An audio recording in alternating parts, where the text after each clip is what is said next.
Late one night, Sarah was finally home after a long shift at the hospital. Being a nurse during these times wasn't easy, but at least now she could unwind in the comfort of her own apartment. The soft glow of the city lights filtered through her living room window as she kicked off her shoes and sank into her favorite armchair. Her cat, Mr. Whiskers, was usually there to greet her, but tonight he was nowhere to be seen.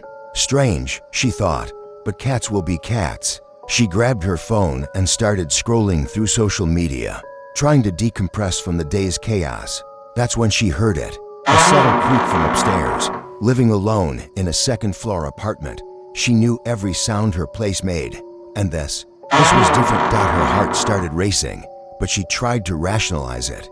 Old buildings make noise, right? Mr. Whiskers suddenly appeared from the hallway, his fur standing on end, eyes fixed on the ceiling. Sarah had never seen him act like this before. Another creak, this time followed by what sounded like footsteps. Her hands trembling, she reached for her phone. But before she could dial 911, she remembered something that made her blood run cold. She lived in a single-story apartment. There wasn't supposed to be an upstairs. The footsteps grew louder, more deliberate. Sarah's mind raced through possibilities, each more terrifying than the last. The maintenance guy had mentioned something about the building's old attic space, but it had been sealed off decades ago. At least, that's what she'd been told. Mr. Whiskers let out a low growl, something she'd never heard from him before. The footsteps stopped, directly above her head. For a moment, everything was silent, the kind of silence that screams danger. Then, a sound that made her heart stop, the distinct metallic scraping of what could only be the attic hatch being opened. Sarah didn't wait to find out what happened next. Scooping up Mr. Whiskers, she ran out of her apartment, down the stairs, and straight to her neighbor's door. The police arrived within minutes.